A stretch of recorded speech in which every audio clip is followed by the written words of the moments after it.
մեր Շուշին։ 2009 թվականին այս կարգախոսով համայն հայությունը նվիրվեց ազատագրված մեր Շուշիի վերականգնման գործին։ Փողոցների բարեկարգում, ջրամատակարարման ներքին ցանցի ստեղծում, կրթական, մշակութային հաստատությունների վերակառուցում, բազմահարկ շենքերի տանիքների նորոգում։ Հիմնադրամի աշխատանքները մեծ թափ հաղորդեցին եւ աշխուժացավ կյանքը Շուշիում։ Թե 2-3 տարի առաջ ավերակները աչքի են զարնում, հիմա կամաց-կամաց այդ ձերբազատում ենք այդ ավերակներից եւ հույս ունենք, որ մոտակա տարիներին կունենանք գեղեցիկ բարգավաճ քաղաք։ Այս ամենը հնարավոր է դարձել երկրագնդի գրեթե բոլոր մայրցամաքներում սփռված հայերի առմեր Շուշին ունեցած սիրով ու նվիրմամբ։ Անհրաժեշտ եւ անհետաձգելի այս ծրագրերում իր ներդրումն ունի նաեւ Մոնրեալի հայ համայնքը։ Արդեն ավարտվել է Պրոշյան փողոցի աշխատանքները, որը կառուցվել է Մոնրեալի հայության հանգանակած գումարների հաշվին եւ իմ երախտապարտությունն եմ հայտնում Մոնրեալի հայությանը հայ համայնքին այդպիսի աջակցության համար։ Պրոշյան փողոցը Շուշի քաղաքի գլխամասում է Ղազանչեցոտ Սուրբ Աստվածածին եկեղեցուց ոչ շատ հեռու։ Այն միացնում է Հայաստան հիմնադրամի միջոցներով բարեկարգված Արամ Մանուկյան, Հախումյան եւ Ղազանչեցոտ փողոցները։ Հենց այստեղ էլ Մոնրեալի հայության միջոցներով կառուցված Պրոշյան փողոցում փորձեցինք իմանալ անցորդների կարծիքը Շուշիում իրականացվող ծրագրերի եւ դրանց արդյունքի մասին։ Շուշին վերակառուցելու եւ վերաբնակեցման գործընթացը շատ հաջողել իրականացվում է։ Ժողովրդի վիճակն էլ վատ չի, բավարար ապրում են, զբաղված են շինարարությամբ։ Հիմա փողոցները վերակառուցվում են, ջրածները պատրաստում են, շենքեր են կառուցվում, շենքեր են վերանորոգում համահայկական հիմնադրամի միջոցներով, փողոցները ասֆալտապատում են, բնակչության մեջ աշխուժություն է նկատվում։ Հիմնադրամի բոլոր փողերը մինչև վերջի կոպեկը ծախսվում է իր նպատակի համար։ Բարիս բուն իմաստով։ Ժամանակի ընթացքում ջուր չկար, ամառը ցամաքում էր, ձմեռը սարճում էր, իսկ ներկա ժամանակաշրջանում ջրի հարցը լրիվ 100%-ով լուծված է, ժողովուրդը գոհուն։ Քաղաքը իր բարեկեցիկ տեսքն է ունենում, ժողովրդի ապրելակերպն է փոխում դեպի լավը, որպես վարորդ կասեի, որ շատ լավ է մեքենաների համար, ժողովրդի համար։ Դարձ կա դեպի Շուշի քաղաք, շատերը գալիս, հողամաս են վերցնում, տներ են վերցնում, տուն կառուցելու, բնակվելու, սա մեզ ուրախացնում է։ Բնակչությունը ավելանում է, ծննդաբերությունը ավելանում է։ Սարերի տարբերություն կա, այո, դեպի լավ իհարկե, դեպի լավը։ Շուշեցիները, ոչ միայն ես, անձամբ մասնակցելու ենք այս փողոցի ասֆալտապատման բացմանը եւ անձամբ մեր խորին շնորհակալություն ու երախտագիտությունը կհայտնենք նրանց այդ բարեգործության համար։ Ինչ պետք է ասենք, ամենայն շնորհակալությունը պետք է հայտնենք ամբողջ հայությանը, որ նման գործեր արվում է։ Դա առաջի գործը չի, սկսած Արցախյան շարժումից 88 թվականից մինչև հիմա էլ անում են։ Փառք է ժողովրդին, շատ շնորհակալություն է ժողովրդին։ Առանց Սփյուռքի, առանց Հայաստանի հնարավոր չէր այդ իրականացնել։ Եվ Հայաստան, Ղարաբաղ, Սփյուռքը այդ երյակը միշտ էլ օգնելու է եւ քանի գնա այդ հարաբերությունը ավելի լավանալու։ Միան կարող եմ ավելացնել, որ իմ ուրախությանը չափ ու սահման չկա։ Մեր այս կարկոտ թակած գրվից զատված ժողովուրդին ինչու գնի վեր Շուշին վերականգնացնին։ Դուք արտասահմանը մեր հայերն սաղին շնորհակալ եմ, որ օգնում են մեկ այս Շուշին վերականգնվեն։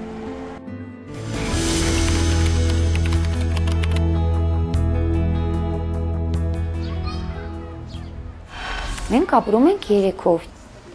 Ես ունեմ տղա եւ աղջիկ, տղաս 9 տարեկան է, անունը Սամվելիկ է, իսկ աղջիկս 10 տարեկան է, նոյեմբերին 11 կլինի, Սիրանուշիկյանում։ Տենց ստացվել է կյանքի բերումով, որ աղջիկս ծնվել է չքայլող, իսկ որդուս մոտ բժիշկները հաստատել են աուտիզմ դիագնոզը Ասպերգերի սինդրոմով։ Բայց չնայած այդ բոլոր խոչընդոտներին, մենք կյանքով մեր ձգտում ենք, որպեսզի երեխաներն էլ ոչ ոք էլ չզգան, որ իրենք խնդիրներով են։ Մեր մոտ մի քիչ բարդ է ստացվել ընտանիքի կյանքը, մեր պապան ուրիշ ընտանիք ունի արդեն։ Ես ոչինչ չեմ կարող անել, ընտրությունը իրանց հայրն է կատարել, ինքն է գնացել։ Բայց մենք չենք տրտմում, մենք աշխատում ենք, որ չհիշենք այդ ամեն ինչի մասին, որովհետև բավականին բարդ է հիշել։ Երբ որ դեռ իրենց հայրը ընտանիք չէր կազմել, ինքը մեզ օգնում էր։ Այսինքն մենք վարձով ենք մնում, որովհետև իրենց հայրը բնակարան չի ունեցել, երբ որ մենք ամուսնացել ենք, ու մինչև ամուսնանալը նույնիսկ այդ կնոջ հետ երբ որ ապրում էր, ինքը մեր վարձերը վճարում էր, բոլորը սնունդի գումար էր տալիս, բայց այս տարվա մայիս ամսից ինքը այսինքն ապրիլ ամսից նույնիսկ ինքը եկավ ասաց, ես էլ ոչ մի վարձ չեմ վճարելու, ոնց ուզում եք ապրեք։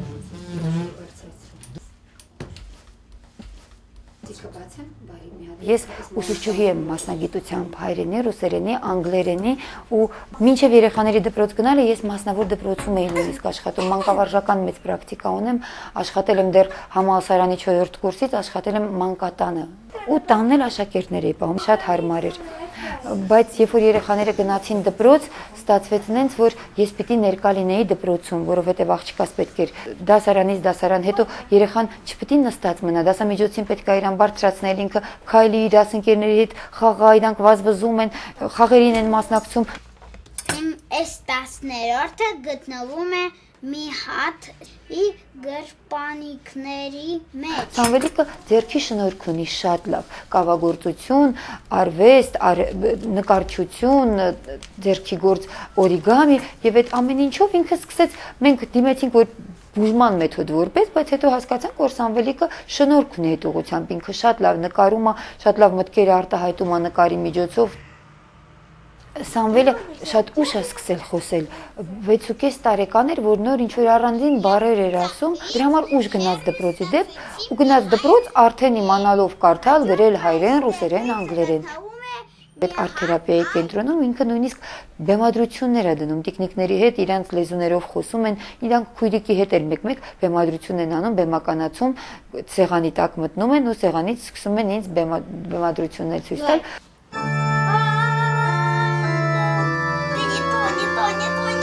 Որում ասեմ, որ Սամվելիկը ղեկավարն է, որովհետև Սամվելիկի ինտելեկտը շատ բարձր է, իսկ Սիրանուշիկինը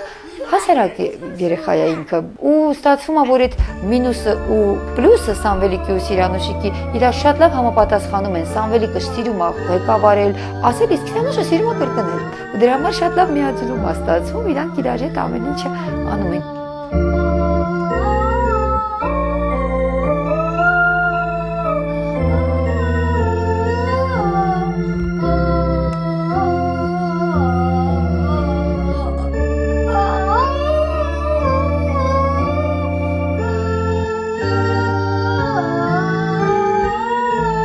Սիրանուշի մոտ մի քիչ ուժիշ ձևով է, ինքը ավելի շատ էմոցիոնալ է, ինքը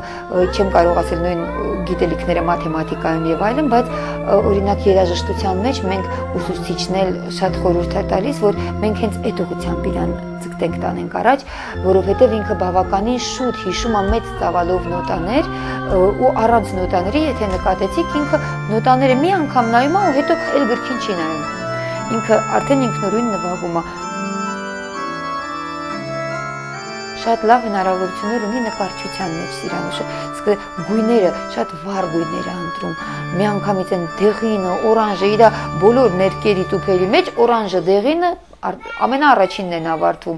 Դպրոցում նկարող երեխաների ցուցահանդես էր, ու բոլորը դե մնացած երեխաների մոտով անցնում են, ասում են ինչ գեղեցիկ է, ինչ լավ է, իսկ Սիրանուշի նկարների մոտ ժամերով կանգնում էին, ասում են մենք մտածում ենք ինչ կարանք տեսնենք այդ նկարները, որովհետև ներկեր է իրար վրա շարում ու ինչ որ սյուժեներ է պատմում։ Դրա համար իր նկարների տակ ես միշտ մեկնաբանություն եմ գրում, իր մեկնաբանությունը գրում եմ այդ պահին, հետո տպում ենք ու կպցնում ենք նկարի տակ, որ մարդիկ իմանան ինչա ինքը մտածել։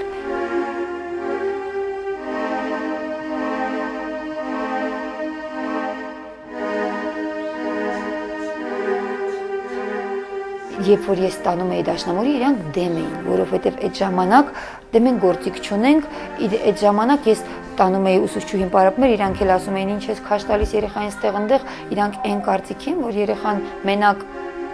կներեք կենցաղային խնդիրները կարողանա իր լուծի, լրիվ հերիք է։ Ուրիշ բան այդ տարբերակով ասում են դու այդ վիճակում ես, բալիկ ջան, քեզ ոչ դրա համար էլ աղջկաս մոտ մի քիչ ուրիշ ձևով էր ձևավորում, ինքը չէր ուզում ոչ մի բան սովորիր։ Ասում էր ինձ պետք չի դա։ Իսկ այսօրվա դրությամբ ինքը ասմունքի է մասնակցում,